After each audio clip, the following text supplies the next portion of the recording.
So what are the typical items that you need to pack for an HPDE event or a track day? It's always a good idea to have a list put together of the typical things and your particular items that you like to bring. Just that way, in the rush of getting ready, you don't forget things, certain things that are really important that would not be a good idea to have missing when you get to the track. Items on my list: number one, a helmet. No track organization is going to let you on the track without a helmet. If you end up deciding to do this on a regular basis, it's a good idea to invest in purchasing a helmet yourself and getting the best quality you could afford, really, because it's a vital component of keeping you safe in that small chance that anything would happen, you'd have an accident on track. Helmets are certified by the Snell Foundation. Every 5 years there are new regulations or new certifications that helmets have to meet. Most track organizations require you to either have the current or the last 5-year certification. So right now it's 2018. My helmet is a 2015. That's the latest that you can get. Most track organizations will also accept 2010 Snell helmets, but 2005 Snell helmets typically are not accepted by most organizations. Also, motorcycle helmets or M helmets are typically not acceptable for track events either. You can look it up online, but there are different ways that the helmets are designed in terms of impact, and because of that, motorcycle helmets are not necessarily appropriate for automobile track use. Hans device is something that is also a good idea if you decide to do this on a regular basis and you have a harness system in the car. Hans device is really a vital component, especially as you get to more advanced run groups and you do this on a regular basis to protect the base of the skull. Is a good idea if you end up deciding to do this on a regular basis. Driving shoes. They don't necessarily have to be specific racing shoes, but it is a good idea to have a pair of shoes that are fairly narrow in footprint or profile, especially if you have a manual transmission car and you plan on doing heel and toe downshifting, or if you have a relatively narrow foot box in the wheel well. Even some regular sneakers or regular athletic shoes can be a little bit too wide, and the last thing you want to do is end up pressing the brake instead of the accelerator, or vice versa, and kind of messing up your footwork when you're going really at high speeds on the track. Next item is gloves. Again, early on, not really necessary, but as you start doing this on a regular basis, not a bad idea. Tends to be hot in the car, your hands tend to sweat, and it allows you to maintain grip on the wheel, which is important. Next item is a dedicated suit, which I have. Again, not necessary, especially early on. As time goes on, and if you decide to do this on a regular basis, not a bad idea. Everybody has their own opinion on it. Some people think it's overkill, especially for DE or track day events. But based on the research I did, and there are some videos that on the internet that describe how quickly things can happen in a car if that small chance that there would be a fire. This can really buy you some key seconds, an additional 15-20 seconds of protection, which might be what you need to be able to get out of the car safely. Third-degree burns can be devastating, and that's the last thing you need when you're out trying to have fun on the track. Next item, good idea to just have a duffel bag to be able to collect all the stuff from the interior of the car. Track organizations don't want you having anything excess in the car. No radar detectors, no additional sets of keys or flashlights or anything in the glove box, or any loose items have to be removed from the car, even the floor mats. So not a bad idea to have a duffel bag or some kind of container to keep all your personal belongings in when you get to the track. Also a good idea to have, most of the time when you're at the track, it's going to be track season, which is not the winter, so it's going to be warm out. If it's sunny, not a bad idea to have some sunblock.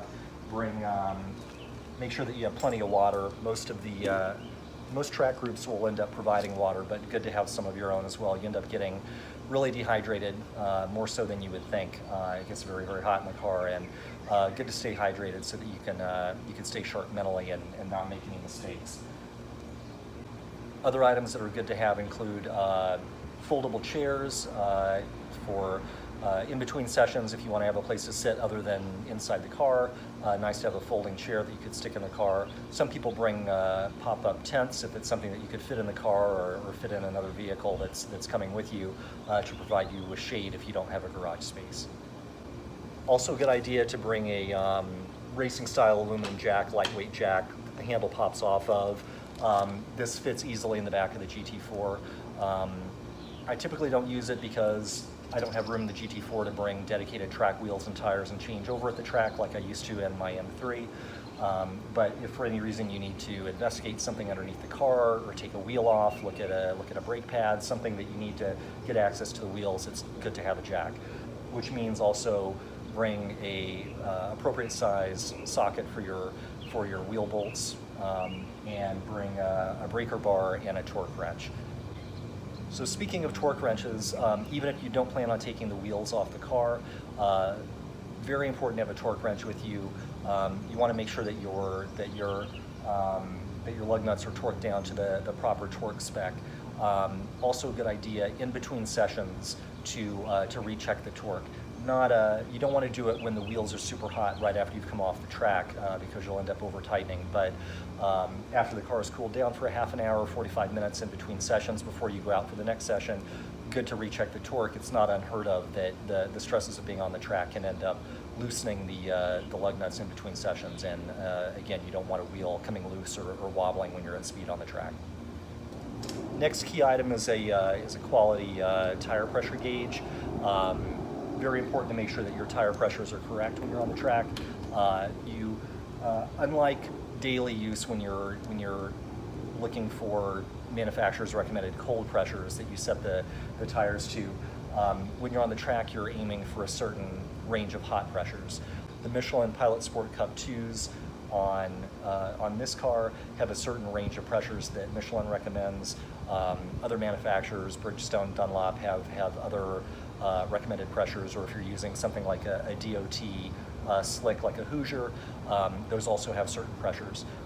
So typically you're going to end up, when you get to the track, airing down your tires, releasing air, getting down to a certain lower pressure so that you're aiming for a target hot pressure when you're on the track. So as soon as you get off the track, you bring the car back into the paddock, you park it, you're going to want to immediately check your tire pressures and get an idea whether or not you're in the target range. It's also recommended that you utilize the tow hooks that your car comes with. Most cars come with at least one tow hook that screws into the front tow hook receptacle that you can use for cable tow or strap tow if you've gone off the track and a tow truck needs to tow you back around to the paddock. That makes it a lot quicker, slows down delays in the activity on the track if you have to be towed, and overall it's safer for you and for the car, and is a lot better in terms of a spot for the car to be towed. You can also buy aftermarket tow hooks that are this particular shape or whatever shape that you want, whether it be a metal one or a fabric strap that go into the front and rear receptacles. Also a good idea to have just a very basic set of tools, a couple screwdrivers, maybe a wrench, just in case anything in the car inside becomes loose or you need to be dealing with anything, you have that. Most people at the track are very friendly and will have tools that you could borrow if necessary, but good to be prepared. Another good item to have is some type of flashlight or work light. If you need to look underneath the car, look up into a wheel well, take a look at the brakes, or later on in the track season, October, November, when it starts to get darker a lot sooner, sometimes your last session on the track might be dusk, and by the time you get off the track into the paddock, it's actually getting fairly dark, and lighting there in the paddock is not always the best. Good idea to have a flashlight so you can see what you're doing. A couple other items include something like invisible glass or a glass cleaner for your windshield, because you're going to be hitting a lot of bugs at 130 miles an hour and making a mess on the windshield. And if the sun's hitting just right, visibility can be poor, so you want to be able to keep your windshield clean in between sessions. And also a good idea to have extra motor oil, whatever specifically your car takes. Sometimes the heat and stresses of being on the track, some cars end up burning more oil than you would anticipate, and you don't want to be stuck in a situation where all of a sudden you're low on oil and you don't have any to put into the car. Another good idea, if you have the room, is, and you plan on doing this fairly frequently, is to invest in a gas can, quality gas can that you can use for on track.